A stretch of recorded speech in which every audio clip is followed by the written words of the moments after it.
आमतौर पे जब हम भारत के नक्शे को देखते हैं तो हमारे दिमाग में बस एक आउटलाइन आती है, एक राजनीतिक सीमा जिसके भीतर हम रहते हैं। बिल्कुल, एक 2D ड्राइंग की तरह। हाँ, एग्जैक्टली। लेकिन आज के इस डीप डाइव में हमारे पास जो सोर्स मटेरियल है वो एक बहुत ही बेहतरीन स्लाइड डेक और कुछ ज्योग्राफिकल नोट्स हैं। जो कि मुझे लगता है एक वर्चुअल मास्टर क्लास की तरह डिजाइन किए गए हैं। राइट। मतलब आज का ये सेशन ऐसा लग रहा है जैसे हम किसी लाइव गूगल मीट क्लास में बैठे हैं और एक एक करके स्लाइड्स को डिकोड कर रहे हैं। और मेरी कोशिश यही रहेगी कि मैं एक टीचर की तरह, लेकिन बिना बोरिंग हुए, इन स्लाइड्स को आसान भाषा में समझाऊं। बिल्कुल। और इस मास्टर क्लास की शुरुआत में ही मतलब पहली ही स्लाइड पर एक बहुत चौंकाने वाला डेटा है। हाँ, वो मैदानी इलाकों वाला डेटा। हाँ, हम हमेशा यही सोचते हैं कि भारत पहाड़ों और जंगलों का देश है, लेकिन असली गणित ये है कि भारत का सबसे बड़ा हिस्सा लगभग 43% बिल्कुल सपाट मैदान है, जो कि काफी बड़ा नंबर है। बहुत बड़ा। और इसके बाद 27.7% हिस्से पर पठार हैं, 18.6% पर छोटी पहाड़ियां हैं। राइट। और जिन्हें हम असली मतलब जिन्हें ऊंचे पर्वत कहते हैं, वो पूरे भारत के केवल 10.7% हिस्से में ही फैले हुए हैं। ये आंकड़ा वास्तव में हमारी उस आम धारणा को तोड़ देता है जो हम बचपन से सुनते आ रहे हैं। बिल्कुल, मुझे तो हमेशा लगता था कि आधा उत्तर भारत पहाड़ों से ही ढका है। देखिए, हम उस 10.7% हिस्से के सांस्कृतिक और रणनीतिक प्रभाव से इतने ज्यादा घिरे हुए हैं कि हमें ऐसा लगना लाजमी है। हाँ, वो हमारे दिमाग पर हावी है। राइट। लेकिन ये छोटा सा प्रतिशत ही, अगर हम ध्यान दें, तो पूरे उपमहाद्वीप की जलवायु, नदियों और मानव इतिहास को पूरी तरह से कंट्रोल करता है। और यही आज के हमारे इस डीप डाइव का मुख्य मिशन भी है। हमें भारत के उसी 10.7% हिस्से की परतों को खोलना है, जिसे हम आम भाषा में उत्तरी पर्वत या हिमालय कहते हैं। एग्जैक्टली। और जब मैं इन नोट्स को पढ़ रही थी तो मुझे लगा कि पहाड़ों के बनने की कहानी किसी ज्वालामुखी के फटने या मतलब जमीन के अचानक फट जाने जैसी कोई ड्रामेटिक चीज होगी। हॉलीवुड फिल्मों की तरह। हाँ, बिल्कुल वैसे ही। लेकिन यहाँ तो कहानी बिल्कुल अलग है। ये तो दो विशाल जमीनी टुकड़ों की एक बहुत ही धीमी लेकिन जबरदस्त टक्कर की कहानी है। और इस टक्कर को समझने के लिए अगर हम अपनी दूसरी स्लाइड पर जाएं, तो हमें मानव इतिहास से बहुत दूर, लगभग 200 मिलियन यानी 20 करोड़ साल पीछे जाना होगा। 20 करोड़ साल? हाँ। उस समय पृथ्वी का नक्शा वैसा बिल्कुल नहीं था जैसा आज हम ग्लोब पर देखते हैं। अच्छा। पूरी पृथ्वी की जमीन एक साथ जुड़ी हुई थी, एक विशाल सुपर कॉन्टिनेंट के रूप में, जिसे पेंजिया कहा जाता था। Pangaea, right. और इसके चारों तरफ बस एक ही अनंत महासागर था, जिसे पैंथालासा कहते थे। तो मतलब कोई अलग अलग देश या महाद्वीप नहीं थे, बस एक जमीन का टुकड़ा और एक बहुत बड़ा समंदर। बिल्कुल। फिर जमीन के नीचे मौजूद गर्म मैग्मा की वजह से ये विशाल पैंजिया टूटने लगा। ओके। इसके दो बड़े टुकड़े हो गए। उत्तर की तरफ का हिस्सा अंगारा लैंड कहलाया, जिसमें आज का यूरेशिया यानी यूरोप और एशिया का उत्तरी भाग शामिल है। और दक्षिण वाला हिस्सा? दक्षिण की तरफ का हिस्सा गोंडवाना लैंड कहलाया, जिसका एक हिस्सा हमारा प्रायद्वीपी भारत था। तो हमारा भारत शुरुआत में दक्षिण में था। एग्जैक्टली। और इन दोनों विशाल भूखंडों के बीच जो एक लंबी सी दरार बनी, उसमें समुद्र का पानी भर गया।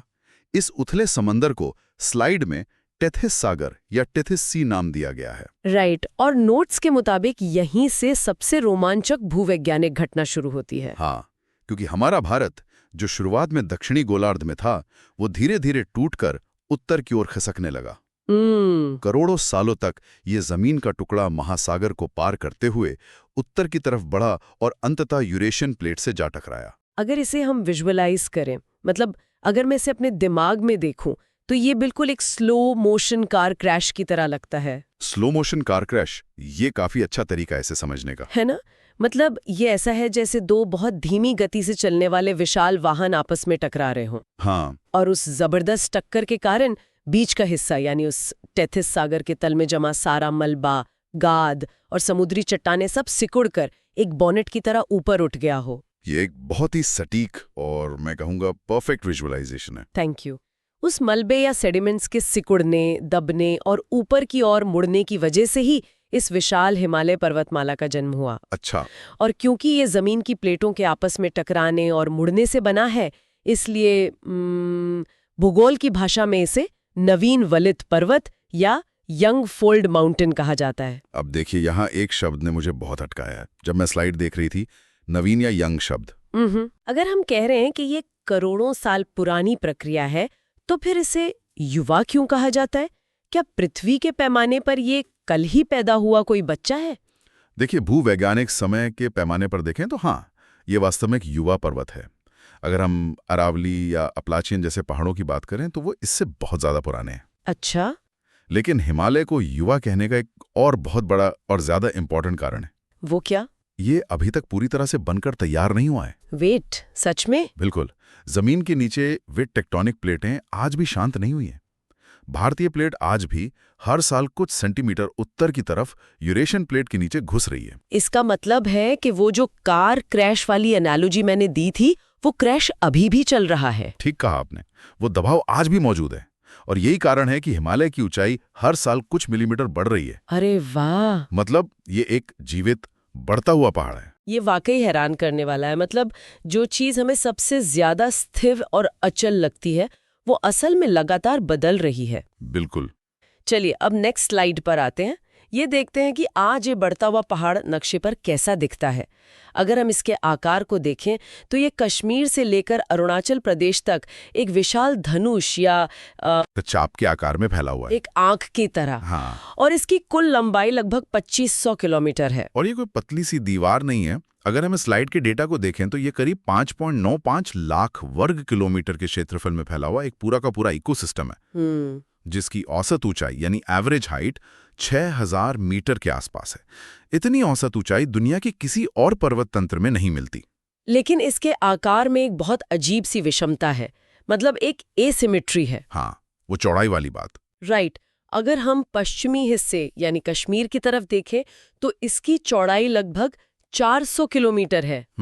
मतलब ये बहुत बड़े इलाके में फैला हुआ है। बिल्कुल। लेकिन जैसे जैसे हम पूर्व में अरुणाचल की तरफ जाते हैं, ये पहाड़ सिकुड़कर केवल 160 किलोमीटर चौड़ा रह जाता है। अब यहाँ मेरे दिमाग में एक लॉजिकल सवाल उठता है।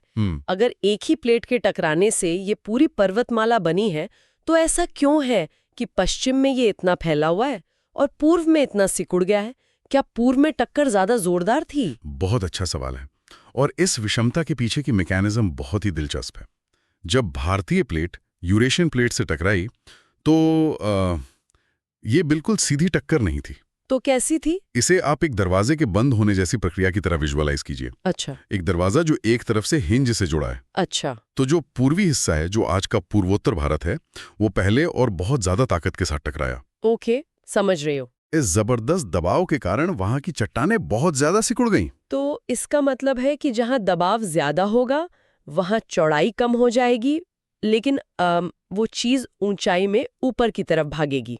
एग्जैक्टली, बिल्कुल सही निष्कर्ष निकाला आपने। यही कारण है कि पूर्वी और मध्य हिमालय की चौड़ाई भले ही कम है, लेकिन दुनिया की सबसे ऊंची चोटियां जैसे माउंट एवरेस्ट, हाँ, माउंट एवरेस्ट, कंचनजंगा और मकालू, ये सब उसी मध्य और पूर्वी हिस्से में पाई जाती हैं। और पश्चिम का क्या? पश्चिम में दबाव थोड़ा कम था, इसलिए वहां पहाड़ ज्यादा दूर तक फैल गए, चौड़ाई बढ़ गई, लेकिन उनकी ऊंचाई पूर्वी हिस्से की तुलना में थोड़ी कम रह गई। ये एक बहुत ही शानदार आहा मोमेंट है मेरे लिए। मतलब दबाव और ऊंचाई का ये रिश्ता कोई रटने वाली चीज नहीं है, बल्कि एक प्योर लॉजिकल मैकेनिज्म है। बिल्कुल, ये प्योर फिजिक्स है। राइट। अब अगर हम अगली स्लाइड पर चलें तो इस विशाल पर्वत को समझने के लिए हमारे पास 2 तरीके दिए गए हैं। हाँ।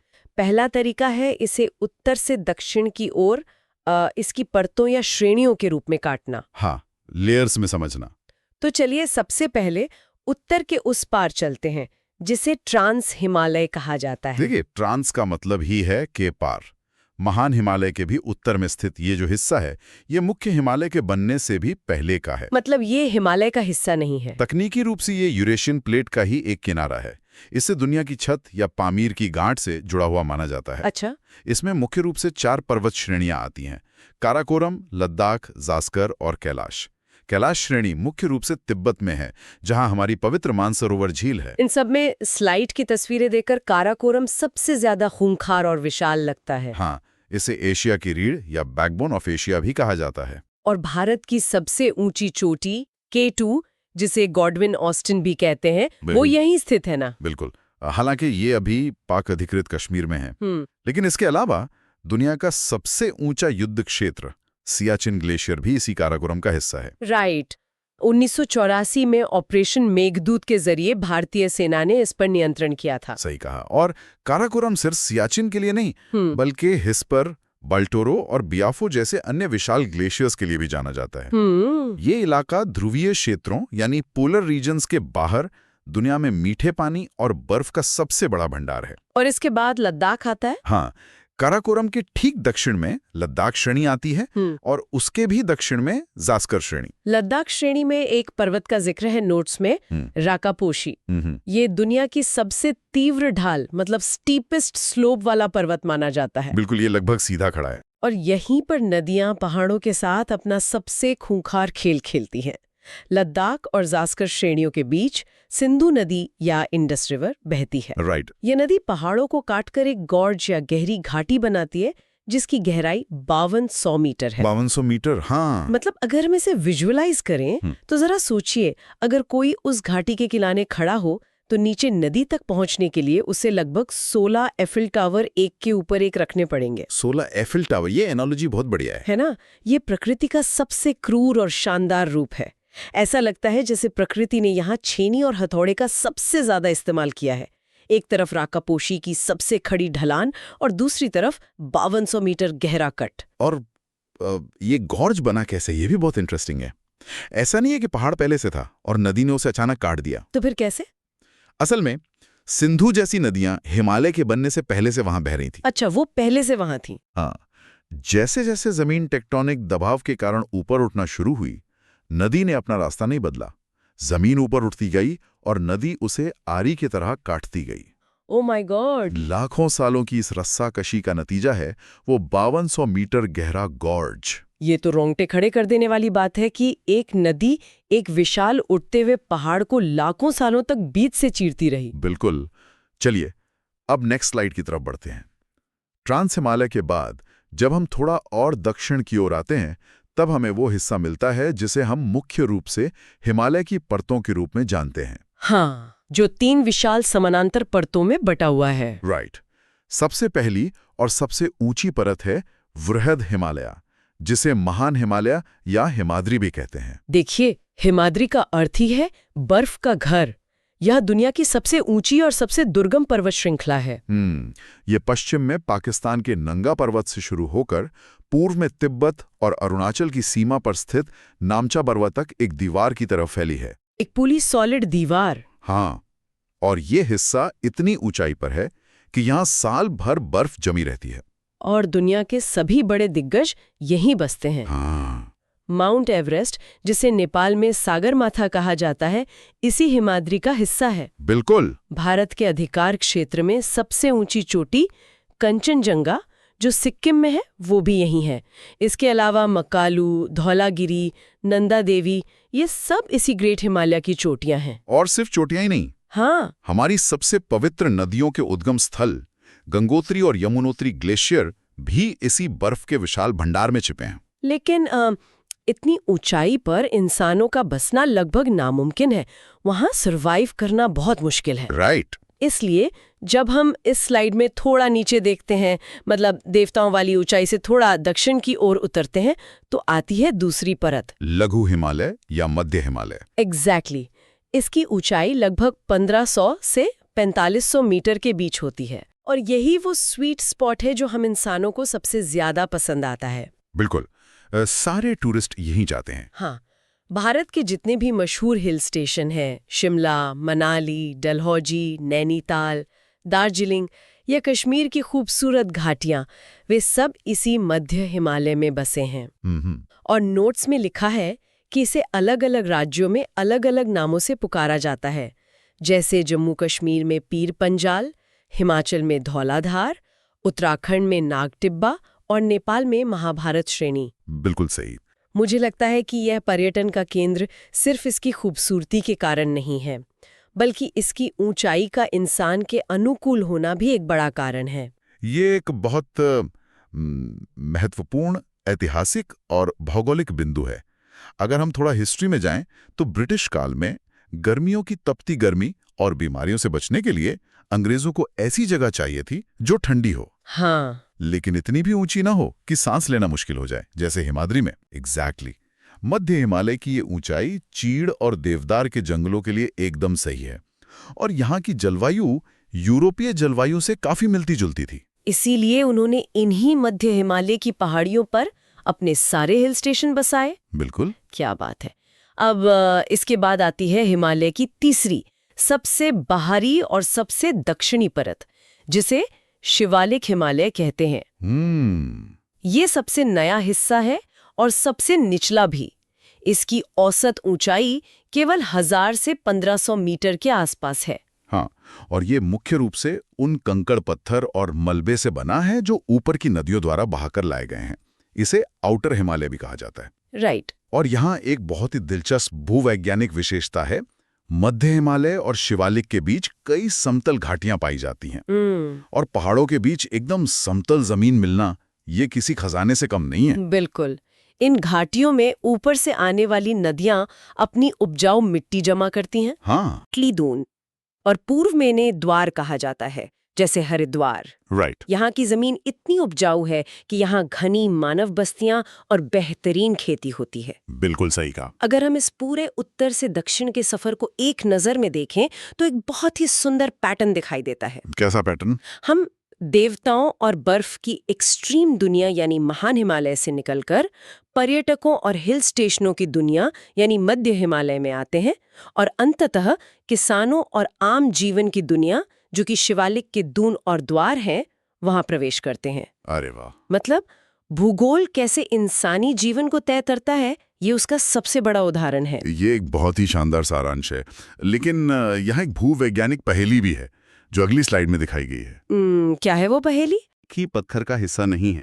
तो क्या इनके बीच खाली जगह है? खाली जगह नहीं, बल्कि इनके बीच विशाल दरारें हैं, जिन्हें ज्योग्राफिकल टर्म्स में फॉल्ट लाइंस कहा जाता है। अच्छा, फॉल्ट लाइंस। हाँ, सबसे ऊपर ट्रांस हिमालय और महान हिमालय के बीच जो विभाजन रेखा है उसे सचर जोन या स्यूचर जोन कहा जाता है। ओके।